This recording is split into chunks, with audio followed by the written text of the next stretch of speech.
Hi students, ఇప్పుడు limits and కంటిన్యూటీలో మనం 3 marks important problem అయితే చూస్తాం. Evaluate limit x tends to 2 x square plus 5x plus 6 divided by 2x square minus 3x. దీన్ని x tends to అనాలి. ఓకేనా? So దీంతో మనం యూజ్ చేసే ఫార్ములా ఏంటంటే limit ఎక్స్టెన్స్ to a f of x g of x. ఈ పైన ఉండేదాన్ని మనం ఎఫ్ ఆఫ్ ఎక్స్ అనుకుంటాం, ఈ కింద ఉన్నదాన్ని జీ ఆఫ్ ఎక్స్ అనుకుంటాం. దీన్ని ఎలా రాసుకోవచ్చు? ఈ లిమిట్ సపరేట్గా రాస్తాం అంతే. దీనికి అప్లై చేస్తాం, దీనికి అప్లై చేస్తాం. Limit ఎక్స్టెన్స్ to a f of x, limit ఎక్స్టెన్స్ to a g of x, ఇలా రాసుకుంటాం. సో ఇప్పుడు మనకి ఇక్కడ గివెన్ ఏమి ఇచ్చాడు? లిమిట్ ఎక్స్టెన్స్ టు 2 అంటే ఏ ప్లేస్లో మనకు 2 ఇచ్చాడనమాట. So x square plus 5x plus 6 divide by 2x square minus 3x. Just ఇక్కడ ఈ వాల్యూని ఇక్కడ సబ్స్టిట్యూట్ చేయడం అంతే. చూడండి, ఇప్పుడు నేను సబ్స్టిట్యూట్ చేస్తాను. Is equal to limit x tends to 2, ఈ ఫార్ములా అప్లై చేస్తున్నా. ఓకేనా? X tends to X square plus 5x plus 6 divided by limit x tends to 2x square minus 6 minus 3x. ఓకేనా? ఇప్పుడు ఈ వాల్యూ అనేది మనం ఇక్కడ అప్లై చేయాలి. అప్పుడు మనం లిమిట్ రాయకూడదు అనమాట, ఎందుకంటే అప్లై చేస్తున్నాం కాబట్టి.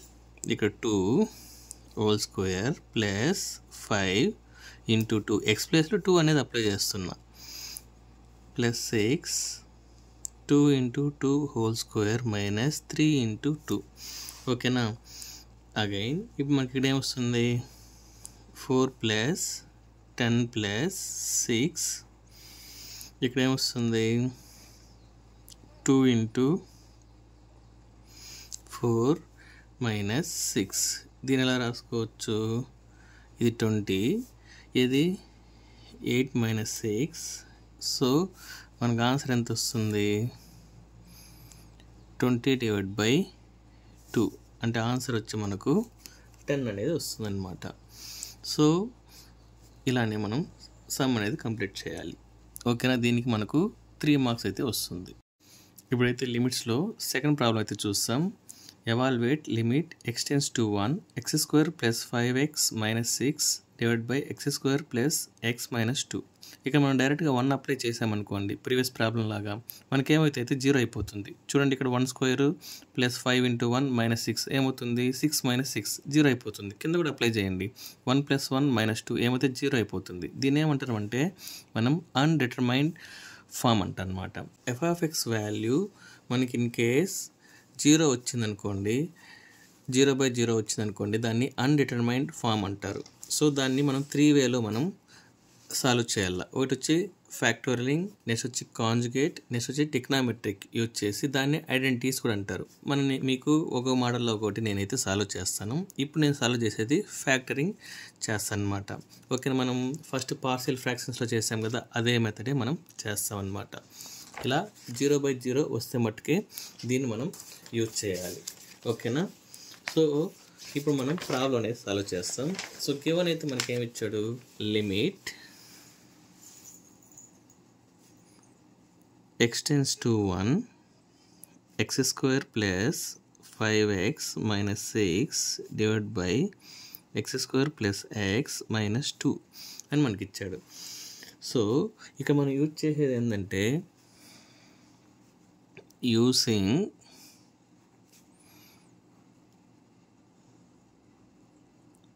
ఫ్యాక్టోరింగ్. ఓకేనా? ఈ మెథడ్ అయితే మనం యూజ్ చేస్తాం.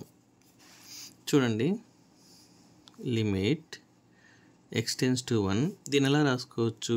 X square plus 6x minus x minus 6. ఇప్పుడు చూడండి, మనం దీన్ని మల్టిప్లై చేసి మైనస్ 6x స్క్వేర్ రావాలి. సో ప్లస్ చేస్తే మనం 5x రావాలి. దీన్ని మల్టిప్లై చేయండి, 6x స్క్వేరు మైనస్ చేసేయండి 5x. సో దీన్ని ఫ్యాక్టరింగ్ అంటారు. అలానే కింద కూడా చేయాలి. X square plus 2x minus x minus 2. ఇక్కడ x ప్లేస్లో నేను 2x మైనస్ x పెట్టుకున్నాను అంతే. ఇప్పుడు ఏం చేస్తారంటే దీని నుంచి మనం లిమిట్ ఎక్స్ టెన్స్ టు 1 ఇక్కడ మనం కామన్ తీస్తాం. ఇక్కడ నుంచి ఎక్స్ కామన్ తీస్తే ఎక్స్ ప్లస్ 6 వస్తుంది. ఇక్కడ -1 కామన్ తీయండి. సో ఎక్స్ ప్లస్ 6 వస్తుంది డివైడ్ బై కింద కూడా ఎక్స్ కామన్ తీయండి, ఎక్స్ ప్లస్ 2, ఇక్కడ -1 కామన్ తీయండి, ఎక్స్ ప్లస్ 2 వస్తుంది. సో ఇక్కడ నెక్స్ట్ స్టెప్ చూసారంటే ఇక్కడ ఎక్స్ ప్లస్ 6 కామన్ ఉంది. సో నేను కామన్ తీస్తే నాకు ఇక్కడ ఎక్స్ ప్లస్ 6 ఎక్స్ మైనస్ 1, ఇక్కడ ఎక్స్ ప్లస్ 2 కామన్ తీస్తే మనం ఎక్స్ మైనస్ 1 వస్తుంది, ఇక్కడ ఎక్స్ ప్లస్ 2 వస్తుంది. ఇది క్యాన్సిల్ చేయాలి. క్యాన్సిల్ చేసినాక లిమిట్ అనేది అప్లై చేయాలి. ఓకేనా. సో ఎక్స్ ప్లస్లో 1 అనేది నేను సబ్స్టిట్యూట్ చేశాను. అప్పుడు 1 + 6, ఇక్కడ 1 + 2. ఓకేనా. సో దీన్ని ఎలా రాసుకోవచ్చు, 7/3. సో ఇది మనకి ఆన్సర్. సో ఇలాంటి ప్రాబ్లమ్స్ ఇలా సాల్వ్ చేయాలి. ఓకేనా. ఇప్పుడు లిమిట్స్లో నెక్స్ట్ ప్రాబ్లం చూస్తాం. Evaluate limit x tends to 5 x³ - 125 divide by x - 5. So ఇది వచ్చి ఇలాంటి ఫార్మేట్ అడిగినప్పుడు మనకు ఈ క్వశ్చన్ చూడగానే మనకు ఈ ఫార్ములా అయితే మీకు గుర్తు రావాలి. అప్పుడే మనం ప్రాబ్లం అనేది సాల్వ్ చేయనవుతుంది.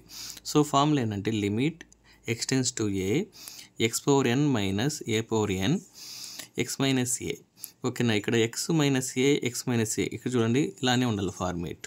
సో ఇక్కడ మనకు x - a అంటే ఇది x వచ్చి x ఉంది, a ప్లేస్లో 5 ఉంది, కానీ ఇక్కడ ఫార్మేట్ అనేది చేంజ్ అయింది. మనం ఈ ఫార్మేట్కి చేంజ్ చేసుకోవాలి. ఏం చేస్తాం చూడండి. Given limit x tends to 5 x³ 125 x - 5. So దీన్ని ఎలా రాసుకుంటారంటే ఫార్ములాకు తగ్గట్టుగా x టెన్స్ టు 5 ఇది యాజ్ ఇట్ ఈస్ x³ అనే రాసుకోండి. ఈ 125 మనం ఎలా రాసుకోవచ్చు, 5³ అని రాసుకోవచ్చా. సో మనకు వాల్యూ 125 వస్తుంది. ఇక్కడ x - 5, ఇక్కడ చూడండి ఇక్కడ 5 ఇక్కడ 5, ఇక్కడ x ఇక్కడ x. ఈ ఫార్ములా అయితే మనకు యూస్ అవుతుంది. ఇప్పుడు ఈ ఫార్ములా అప్లై చేయండి. ఇప్పుడు ఈ ఫార్ములా అప్లై చేసి n అంటే మనకి ఏమొచ్చింది, అప్పర్లో ఉండే వాల్యూ అంటే మనకి ఏమొస్తుంది, ఇక్కడ 3 వస్తుంది. నెక్స్ట్ a అని ఇచ్చాడు, a అంటే ఈ కార్నర్ ఉండే వాల్యూ అంటే మనకు 5 వస్తుంది. ఓకేనా. మళ్ళీ అగైన్ వచ్చి n ఇచ్చాడు, n అంటే మనకి ఏంటి 3 1. దీన్ని సాల్వ్ చేస్తే సరిపోతుంది.